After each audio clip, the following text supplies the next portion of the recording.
A few days ago, Tucker Carlson interviewed Michael Schellenberger about the elite, quote, anti-human death cult that is using so-called climate change to reverse the Industrial Revolution and return us to abject poverty or even famine.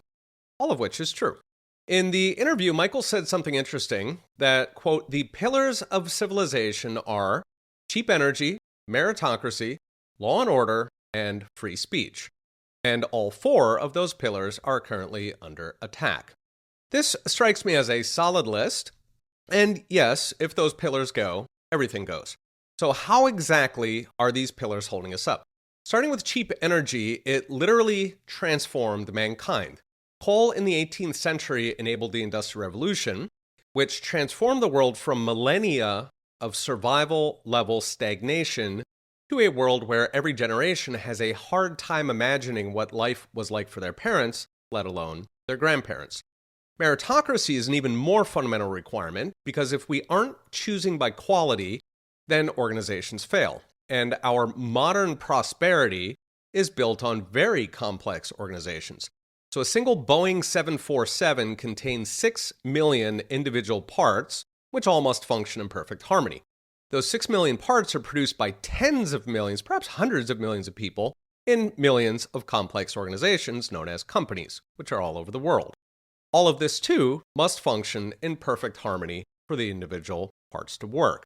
Now multiply that times everything we use, so refrigerated supply chains to keep your food from spoiling, electricity and water systems that keep cholera out of the water supply.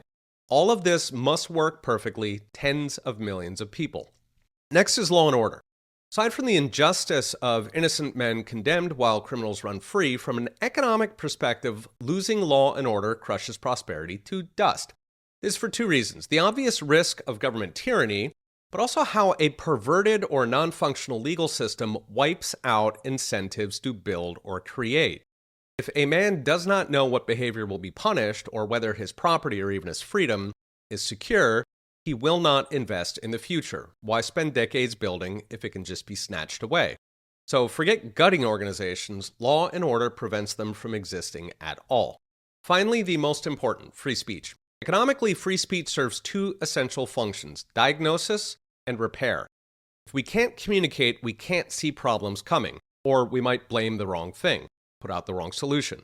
Government will lie, and so we become the frog in the boiling pot who is fast asleep. Worse, without free speech, we have no way to organize and fix it.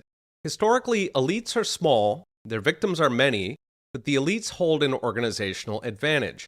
Without free speech, the people cannot organize against the predatory few. So we become the frog who is paralyzed. We die. So what's next? Brought to you by Unchained. In the grand scheme of history, we have only just begun to unravel our civilization, probably about a century, so the progressive era. So far, it has progressed in fits and starts, each time the people rejecting the totalitarians, so after World War I, after the Depression. But since 2016, so since Trump, the totalitarians have gone for broke. These next couple years will be critical, whether they consolidate their gains or, once again, will free speech, hard work, and bravery save us? Check out the whole article at profsatange.com. Okay, we'll be watching. See you next time.